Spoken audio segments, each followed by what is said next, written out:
Selamat pagi kepada kita semua. Di sini saya akan menampilkan video cuplikan pembelajaran PDD UKT-PT untuk Serdos gelombang kedua.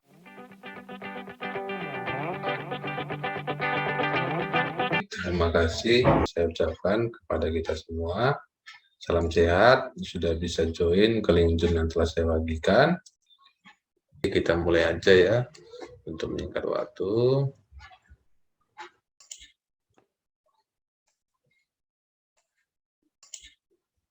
Oke, jadi mata kuliah yang saya bawakan yaitu analisis mutu pelayanan kesehatan. Jadi beban SKS untuk mata kuliah ini itu sebanyak 2 SKS ataupun 2 kali 45 menit ya. Nah, untuk sistematika ataupun aturan penilaian ini sudah kebijakan ataupun ketentuan yang sudah dibuat oleh universitas ya. Jadi semua mata kuliah tentunya sistematika penilaian itu sama ya. Jadi nanti di setiap mata kuliah itu ada gabungan nilai, yaitu gabungan absensi itu sebanyak 10%, untuk nilai tugas 20% ya, dan UTS 30%, UAS 40%.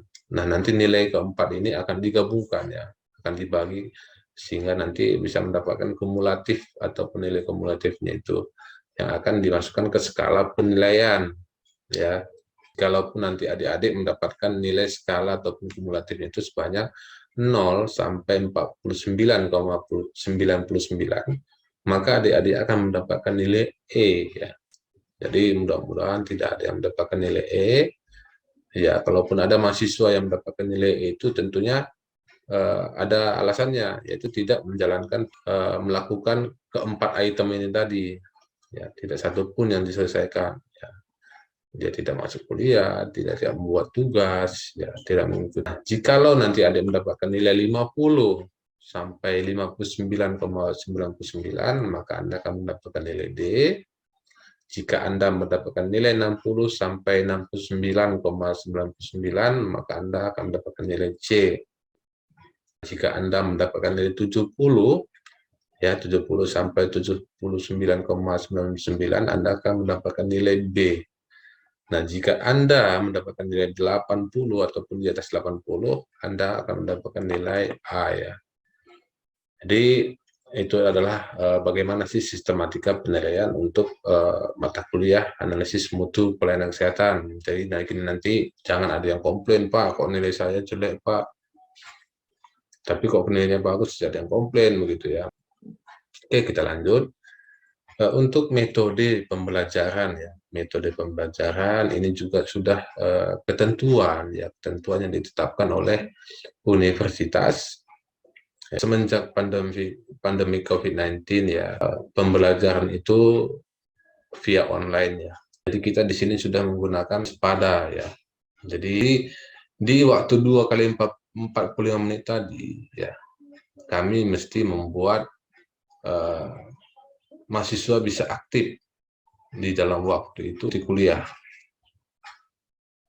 Ketentuan-ketentuannya ya, pelaksanaan pretest ataupun kuis pembuka itu sebanyak 10% ya dari durasi waktu kuliah. Nah, jadi nanti di setiap topik ya, setiap topik saya akan membuat pretest dan juga membuat post-test.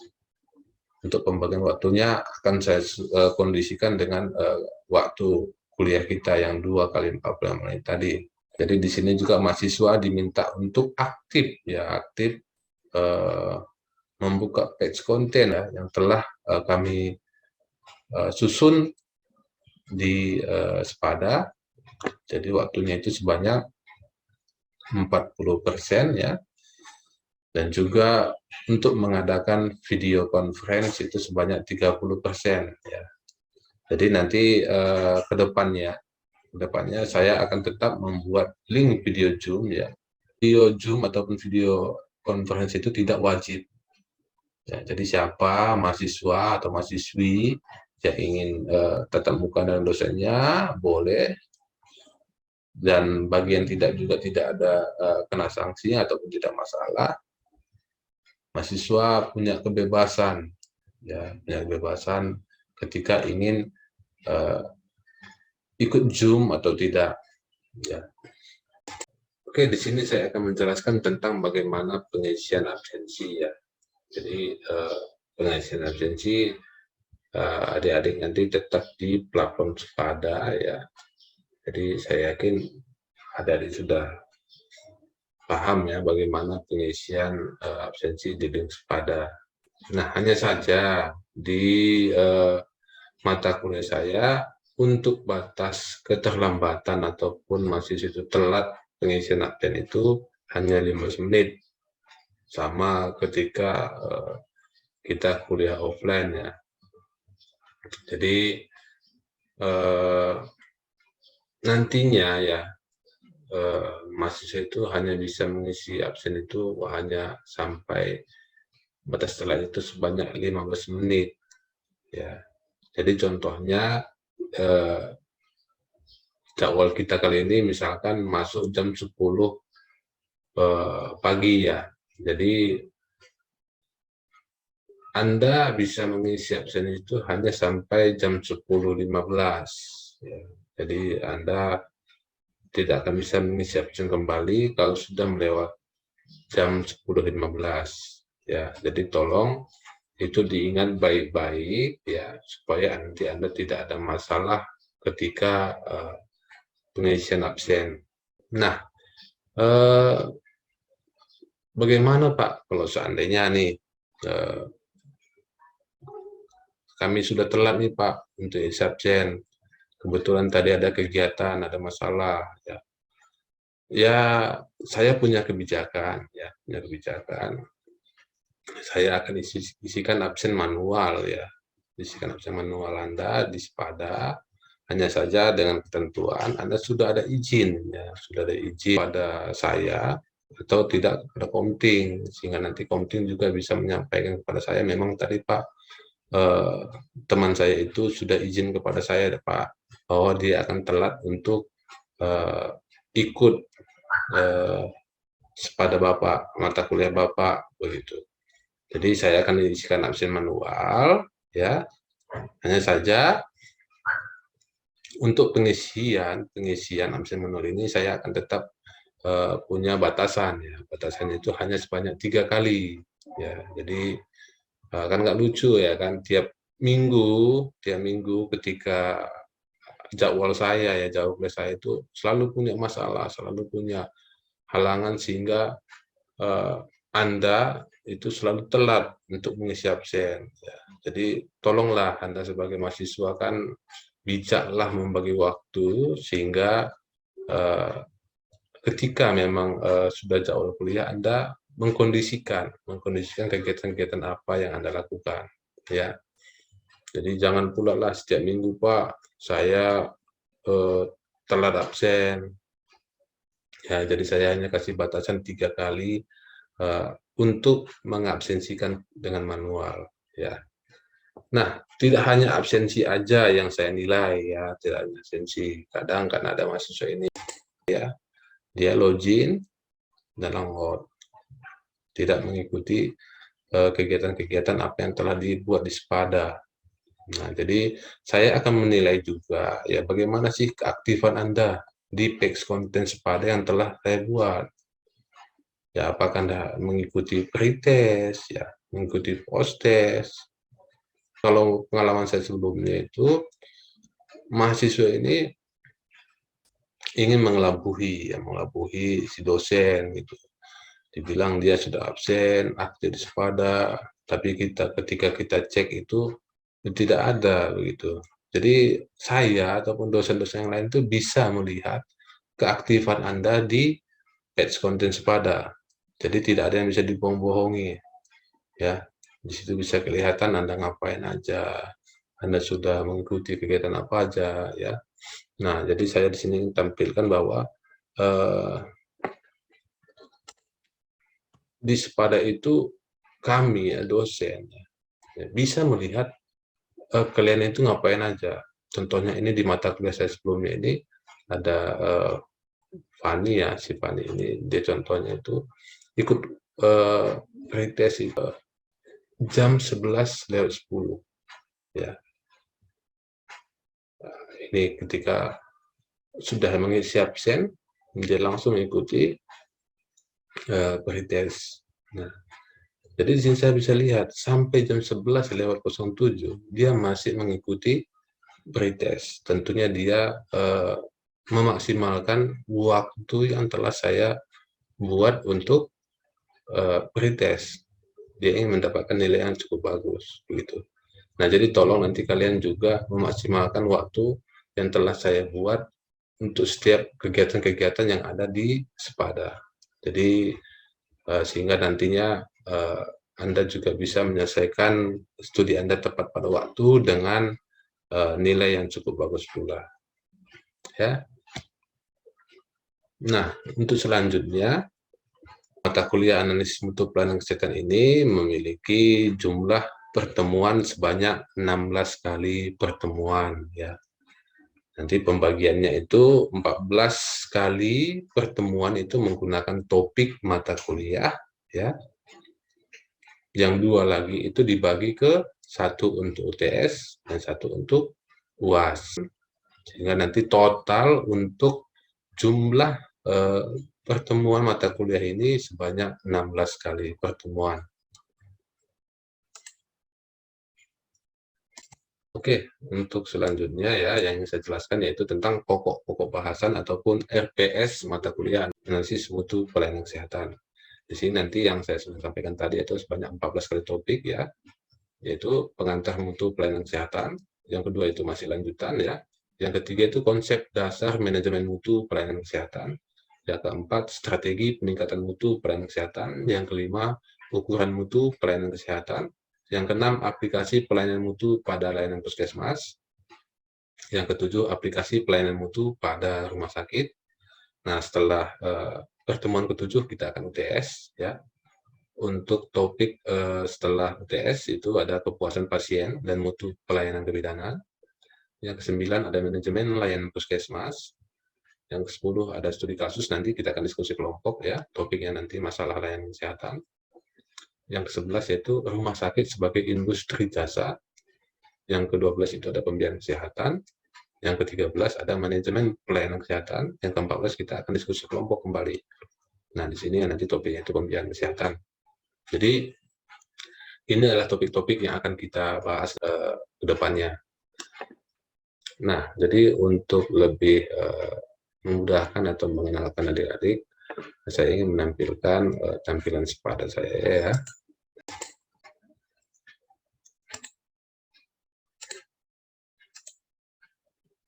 Nah, ini adalah tampilan Sepada mata kuliah analisis mutu pelayanan kesehatan. Nah, di dalam teks konten Sepada ini juga saya sudah buatkan tujuan dan capaian pembelajaran analisis mutu pelayanan kesehatan. Untuk RPS ya, saya sudah upload. Jika nanti adik-adik ingin membaca ya ataupun ingin mendownload, boleh di-download di page konten Sepada yang telah saya buat.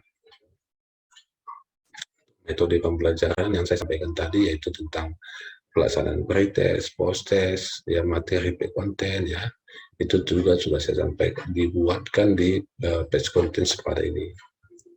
Nah, untuk absensi tetap diingat itu batas pengisian absensi itu hanya 15 menit setelah jadwal kuliah kita.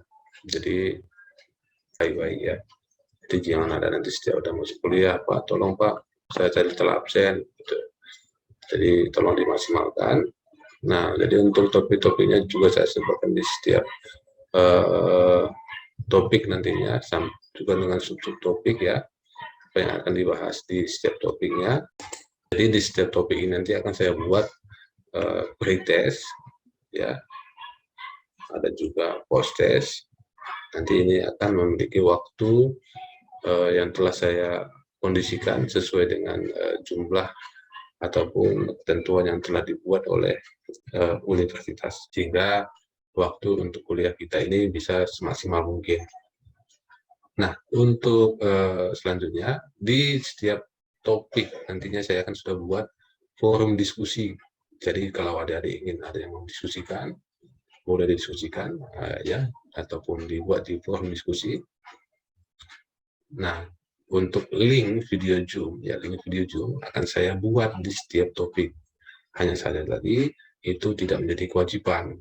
Kalau adik-adik ingin join, silakan join. Ingin diskusi di via Zoom ya, boleh diskusi ya. Jadi jangan menganggap itu menjadi sebuah beban ya. Atau ingin ditanyakan boleh chat atau via WA kepada saya. Hanya saja tetap pada topik ataupun kegiatan kuliah analisis mutu pelayanan kesehatan ya. Itu boleh-boleh saja, hanya saja ya tolong dilihat juga waktunya ya, jangan pula ya chat atau WA-nya itu malam gitu ya. Jadi tolong dikondisikan sehingga kita tetap bisa memiliki komunikasi yang baik. Jadi analisis itu ya, yang disampaikan Pak Eli, itu sebuah kegiatan ataupun upaya yang dilakukan siapapun akan mengetahui apakah memang sistem itu dilakukan sesuai dengan apa yang telah ditetapkan, sesuai dengan kenyataan. PPT ini juga akan saya upload di Sepada, dari bisa download ya untuk bahan bacaan.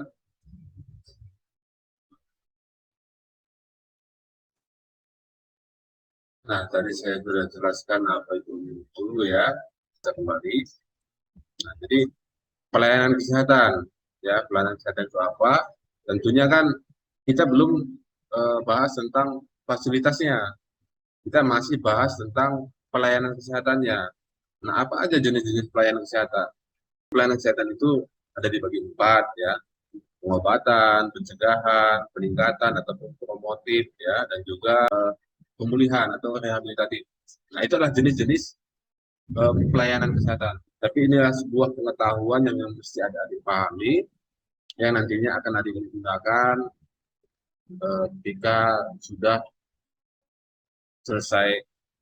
Untuk jenis pelayanan kesehatannya, yaitu ada pelayanan kesehatan untuk individu dan juga kelompok. Itu hanya untuk lingkupnya ya, lingkupnya. Jadi ada lingkup individu, ada pun untuk kelompok. Ya, contohnya tadi pelayanan kesehatan pengobatan, ya, ada pengobatan untuk individu, ada pengobatan untuk kelompok ataupun masyarakat. Ya, jadi begitu juga untuk selanjutnya, baik itu pencegahan, ada pencegahan untuk individu, ada juga pencegahan untuk kelompok. Nah, cakupannya yang saya sampaikan tadi adalah promotif, preventif, ya, kuratif, rehabilitatif. Jadi tadi kita sudah bahas tentang jenis-jenis pelayanan kesehatan. Nah, ini kita sudah masuk kepada jenis fasilitas kesehatan. Ya. Jadi fasilitas kesehatan itu adalah suatu alat ataupun tempat ya yang digunakan untuk menyelenggarakan upaya pelayanan kesehatan. Jadi ini jenis fasilitas. Contohnya puskesmas ya. Kalau puskesmas itu masuk ke pelayanan tingkat pertama ya. Itu juga dengan rumah sakit kelas D. Kalau sudah yang lanjutan itu ada rumah sakit umum tipe C, tipe B, tipe A, dan juga rumah sakit khusus. Khusus di sini maksudnya kekhususan itu misalkan hanya khusus melayani penyakit mata, penyakit ginjal, ataupun penyakit-penyakit lainnya. Nah, yang paling penting ya, yang paling penting di setiap fasilitas ataupun fasilitas kesehatan itu memiliki syarat ya, syarat yang khusus. Fasilitas kesehatan itu memiliki 5 ya, ada 5 syarat khusus yang mesti dipenuhi ya. Itu semua wajib sehingga nanti dia bisa dikatakan memiliki mutu atau memiliki kualitas. Nah, jadi yang kelima ini tadi mesti dipenuhi oleh si Vaskes. Satu yaitu tersedia, mudah dicapai oleh masyarakat. Nah, yang kedua itu dapat diterima dan wajar, bahwa penanganan-penanganan yang dilakukan oleh tenaga kesehatan di fasilitas kesehatan itu tidak bertentangan dengan adat istiadat, ya, dengan kebudayaan ataupun keyakinan masyarakat itu. Nah, yang ketiga yaitu mudah dicapai. Selanjutnya yaitu mudah dijangkau. Jadi keterjangkauan di sini dimaksud itu masalah biaya. Di saat ini kita kan sudah dimudahkan dengan adanya BPJS ataupun JKN KIS ya. Jadi semua lapisan masyarakat itu sudah mudah untuk menggunakan fasilitas pelayanan kesehatan. Jadi sebelumnya mungkin masyarakat enggan untuk menggunakan fasilitas kesehatan itu mungkin biayanya yang cukup tinggi ya. Jadi dengan adanya JKN KIS atau BPJS, tentunya ini akan lebih meningkatkan kemauan masyarakat untuk menggunakan fasilitas pelayanan kesehatan. Nah, dan yang kelima yaitu bermutu. Ya, ini tadi masuk ke kualitas. Ya, dituntut bahwa memang pelayanan kesehatan itu mesti memiliki kualitas yang baik, yaitu lebih kepada SDM, ya, fasilitas ataupun alat-alat yang digunakan itu mesti memiliki mutu yang baik. Oke, jadi bisa dikatakan tadi ya, mutu pelayanan kesehatan itu adalah pelayanan kesehatan ya yang dapat memuaskan setiap pemakai jasa pelayanan kesehatan ya sesuai dengan tingkat kepuasan yang telah dibuat oleh standar dan kode etik itu sudah sesuai atau belum, ataupun sudah bisa memuaskan si pengguna pelayanan kesehatan itu atau belum gitu. Akan tetapi ya kalau kita ngomong masalah kepuasan, tentunya kita memiliki penilaian-penilaian yang beda. Kenapa saya katakan begitu? Contohnya, jadi itu penilaiannya bisa dikatakan subjektif ya. Contohnya, setiap individu itu memiliki tingkat kepuasan yang berbeda. Ya, jadi itu bisa disebabkan mungkin status ekonomi, bisa pendidikan.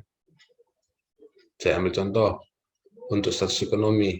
Jadi saya yang mungkin memiliki status ekonomi yang selama ini sudah cukup, ya, dan saya selama ini sudah menggunakan fasilitas-fasilitas kesehatan yang lebih mahal, ya, lebih mahal.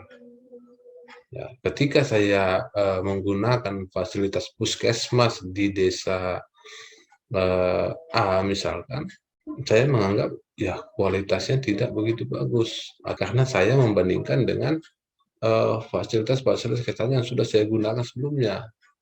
Akan tetapi ketika Anda yang menggunakan fasilitas puskesmas itu dengan mungkin ya status ekonomi yang memang menengah ke bawah, ya Anda menganggap kualitas pelayanan di puskesmas itu sudah bagus.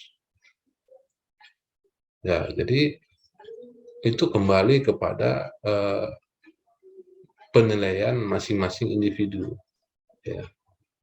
Oleh karena itu tadi, makanya tadi saya sudah sampaikan, si pelayanan kesehatan itu wajib memiliki standarnya, apa yang mesti dinilai di situ.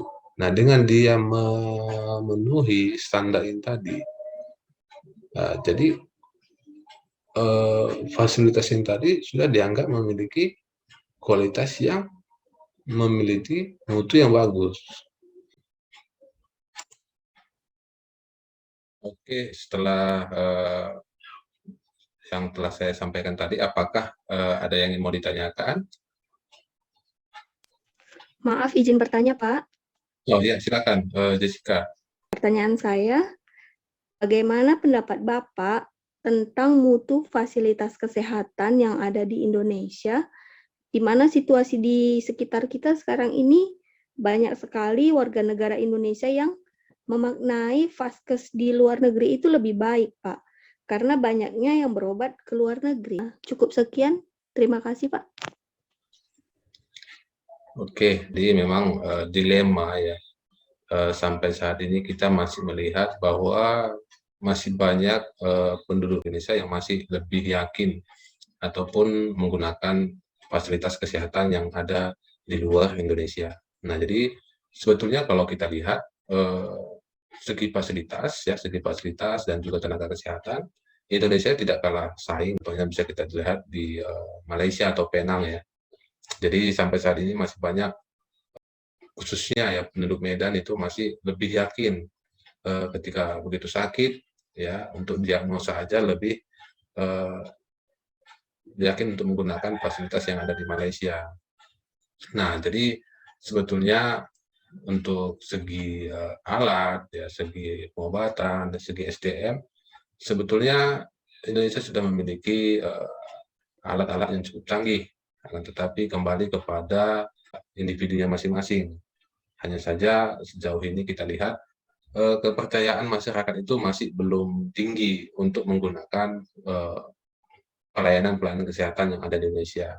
Apalagi saat ini kita sudah dimudahkan dengan adanya BPJS ataupun JKNK, tentunya akan menjangkau ke semua lapisan, sehingga mungkin dalam waktu yang tidak singkat untuk depannya akan meningkatkan kembali kepercayaan masyarakat untuk menggunakan fasilitas pelayanan yang ada di Indonesia. Itu yang bisa saya sampaikan. Masih ada yang ditanyakan? Oke, Cukup, terima kasih Pak. Oke, terima kasih. Kalau memang tidak ada yang ditanyakan lagi, nanti kalau memang ingin diskusi bisa isi di Spada di forum diskusi atau bisa chat di via grup WA kita. Saya ucapkan banyak terima kasih dan sampai jumpa di pertemuan selanjutnya.